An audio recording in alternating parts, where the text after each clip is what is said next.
Mateo 24, 35 y 37. Dice, el cielo y la tierra pasarán, pero mis palabras no pasarán. Ahora, todo lo que él dijo se va a cumplir, y eso indica no solo lo que está escrito en las buenas nuevas cuando él hablaba con los fariseos y los discípulos, sino todo lo que está escrito, porque Yahushua es la palabra y él inspiró cada una de las palabras de la escritura. El cielo y la tierra pasarán, pero mis palabras no pasarán. Pero del día y la ni aun los malajim de los cielos. Esto es importante, los malajim no lo saben. Es importante porque entre los malajim, entre los ángeles, hay ángeles caídos, rebeldes, y si ellos lo supieran, lo usarían de alguna manera en contra del plan de Yahweh. Por eso él lo mantiene en su propia potestad. Ni aun los ángeles de los cielos, sino solo mi Padre. Este verso es importante por muchas razones. Una de ellas, que yo creo que la mayoría no nota, es que al decir sino solo mi Padre, aquí Yahushua está admitiendo no saber algo y que el Padre sí sabe. Y eso no lo digo en el sentido de poner por menos a Mashiach en lo absoluto, porque obviamente todo lo sabe, y excepto esto por la razón específica que el Padre lo decidió, principalmente por el hecho de que se manifestó como hijo, y es una revelación que la mantiene el Padre. Es que mucha gente dice que es exactamente lo mismo, que son exactamente el mismo, pero de ser así, si el Padre lo sabe, Él lo sabría, y por ende lo habría dicho aquí. Por otro lado, al decir, pero del día y la hora nadie sabe, ni los malajim de los cielos, sino solo mi Padre, esto también se interpreta como lo que el novio le decía a la novia cuando se habían comprometido, así como Yahushua vino y pagó la dote por la esposa con su sangre, pagó por los pecados de la congregación, se fue por 2000 años, como el novio se va por 1 año o 2 años después de haber dado lo necesario y haberse comprometido con la novia, después de haber hablado con el padre de la novia, se devuelve a su hogar y empieza la construcción de su casa, la casa que prepara para su novia, para su nueva esposa.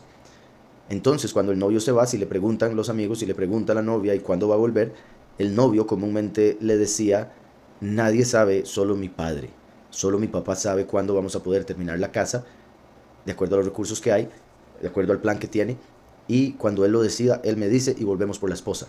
Entonces, este término aquí se está refiriendo también el hecho de que Mashiach vino como el esposo, pagó con su sangre y se iría a los cielos. Como él dijo, me voy a preparar lugar. En la casa de mi padre muchas moradas hay, me voy a preparar lugar. Entonces, Yahushua se fue con el padre a preparar lugar para la esposa, para después volver por ella, cuando el padre lo haya decidido.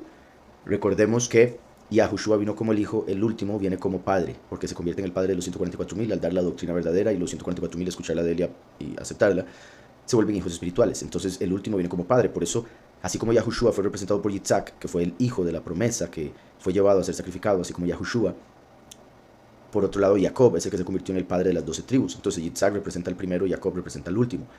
El último se convierte en el padre espiritual de los 144,000.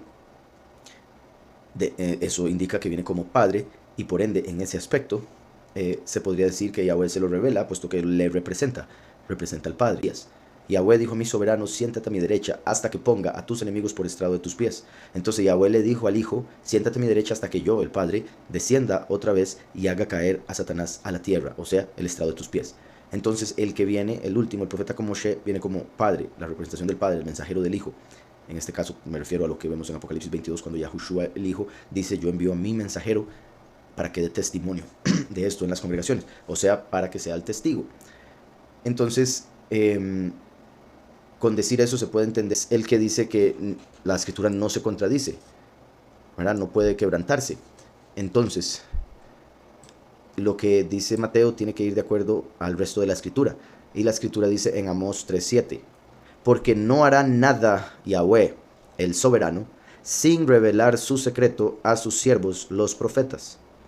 En Apocalipsis 11 dice que los 2 testigos son 2 profetas, los profetas de Yahweh. Y aquí está diciendo que Yahweh no hace nada, o sea, Yahweh no mueve un dedo, por ponerlo de alguna manera, sin haberlo primero revelado a sus siervos los profetas. Así es como Yahushua le estaba hablando a gente de hace 2000 años, obviamente también a nosotros, pero hay que saber entender el contexto. Y Yahushua dijo, nadie sabe, solo mi Padre, pero mi Padre lo revela a los profetas antes de actuar. Así que es cuestión de mantenerse atento, abrir los ojos y escuchar al Espíritu y a los profetas de Yahweh. Y cuando llegue el momento, Yahweh lo revelará a los profetas, y los profetas lo revelarán al pueblo que les escuche. Porque no hará nada Yahweh el soberano sin revelar su secreto a sus siervos, los profetas. su secreto, ¿verdad? En Amós 3:7, como dije, a sus siervos los profetas. Curiosamente, su secreto es Sodó, que viene de Sod. Bueno, Sod es secreto, su secreto, Sodó. Sod es el cuarto nivel de interpretación, lo cual también se puede ver como que Yahweh revela ese nivel de interpretación a sus siervos los profetas, por más que se mantenga secreto para la mayoría. Entonces, Mateo, me faltó leer un verso, decía, el cielo y la tierra pasarán, pero mis palabras no pasarán, ¿verdad? Por eso no puede pasar lo que dice Amós, de que Yahweh no hace nada sin primero revelarlo. A su falta de conocimiento mi pueblo es destruido. Entonces necesitamos buscar el conocimiento de todo lo que va a pasar, de cómo y cuándo, cuanto se pueda. Y cuando digo cuándo, es porque si los cristianos o cualquier creyente usa este verso para decir que no se puede saber el fin, es porque lo está utilizando únicamente de manera literal, o sea, de acuerdo a la interpretación Peshat, ¿verdad? Pero repito, incluso de acuerdo a la interpretación literal, no podemos sacarlo de contexto y no tomar en cuenta el verso de Amós que ya leí. Entonces, incluso literal no tiene sentido. Pero si uno lo quisiera tomar literal, como hace la mayoría de creyentes, al decir aquí, pero del día y la hora nadie sabe, eso querría decir entonces que sí se puede saber la semana, el mes, el año. No dice ninguna de esas, nada más dice día y hora, nadie sabe. Y hasta podría decir que la interpretación Sod, 4.000 que van a ser cosechados. ¿Verdad? Porque también esto se puede, es otro tema, pero si uno lee este capítulo entero, aquí uno podría hacer la pregunta, ¿se está refiriendo al inicio de los últimos 7 años? ¿Se está refiriendo al fin de los 7 años? ¿O se está refiriendo a la mitad de los 7 años, que es cuando sucede lo de la cosecha? Ahora, el punto más importante de esos tres que mencioné sería el de la cosecha, cuando los escogidos van al lugar preparado. Segundo, Éxodo. De hecho, por eso dice el 37, que es el que sigue. Pero como en los días de Noaj, así será la venida del Hijo del Hombre. O sea, el Hijo del Hombre va a ir construyendo el arca. Los 144.000 que se van a salvar, que van a pasar de esta vida a la otra sin experimentar muerte. Así como su familia entró a la vida, bueno, continuó viviendo al entrar al arca que hizo Noah durante esos 120 años. Algo aquí interesante es, bueno, como dije, los 120 años que predicó Noah, el fin de los tiempos sucede para el jubileo 120. Cuando a Noah se le dijo que duraría 120 años, era para entender que la humanidad duraría 120 jubileos. El último es como Noah. Esto muestra que habría una persona predicando, así como Noah predicó. No se refiere solo a la forma en que se comportaba la gente en los tiempos de Noah, sino que también se refiere al hecho de que habría un hombre como Noah en el fin de los tiempos, y ese es el testigo como Moshe. De hecho, hay un montón de conexiones entre Moshe y Noah. Se cree que Moshe fue la reencarnación de Noah. A Noah se le dijo que la vida del hombre, la vida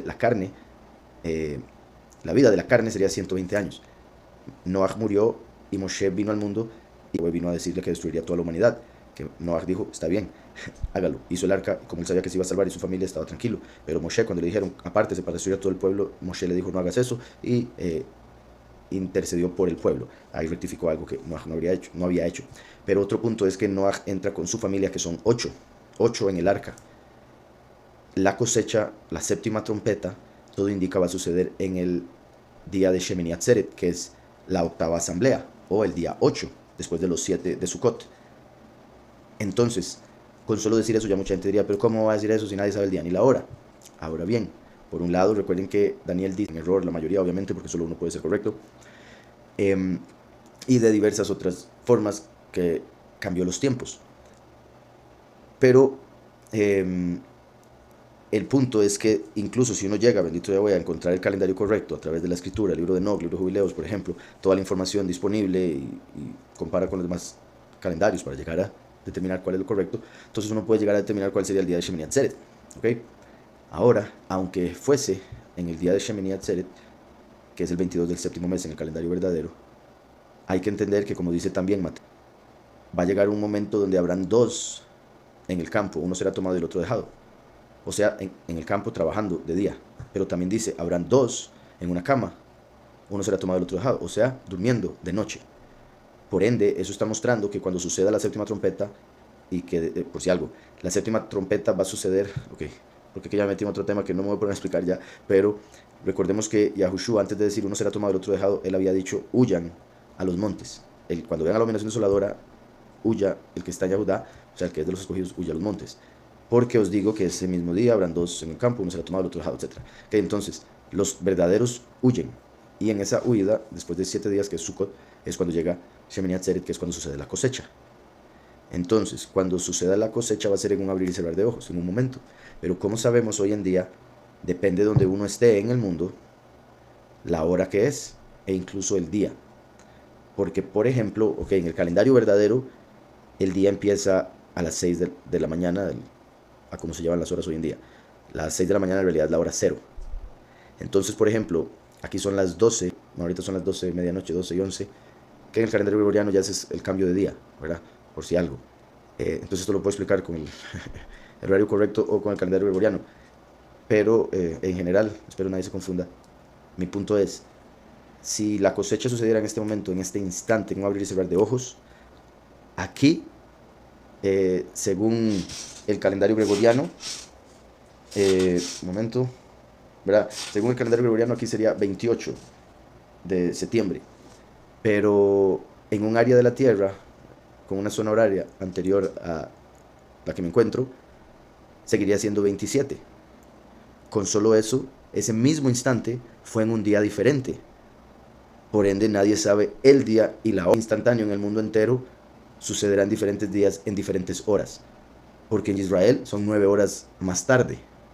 Entonces, en el calendario correcto, en las horas correctas, aquí estamos en el día, si no me equivoco, un momento, puesto que para ir, por si algo pueden ir a losdelcamino.net, que es nuestra página oficial, losdelcamino.net /calendario, ahí pueden ver nuestro calendario.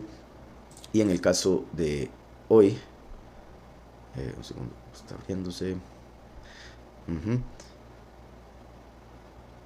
En el caso de hoy, seguiría siendo 8 del séptimo mes todavía, 8 del séptimo mes, pero como en Israel ya el mundo cuando ese momento suceda. Espero ya haya quedado claro eso. El cielo y la tierra pasarán, pero mis palabras no pasarán, pero el día y la hora nadie sabe, ni aun los ángeles de los cielos, sino solo mi Padre. Pero como en los días de Noah, así será la venida del Hijo del Hombre. ¿Verdad? Cuando van a entrar al arca y se van a ir. De hecho, solo por eso, vamos a leer un verso más. Dice, pues como los días antes del diluvio estaban comiendo y bebiendo, casándose y dándose en casamiento hasta el día en que Noah entró en el arca.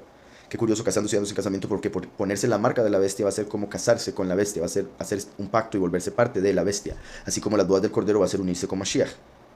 Comiendo y bebiendo, casándose y dándose en casamiento hasta el día en que Noah entró en el arca, y no entendieron hasta que vino el diluvio y se lo llevó a todos. 144,000 entran al lugar preparado y vienen las plagas postreras y se los llevan a todos. Ese es el momento al que se refiere ese día y esa hora que nadie sabe, que va a ser en un instante, en un abrir y cerrar de ojos, por ende va a ser diferente para cada persona que se encuentra alrededor del mundo.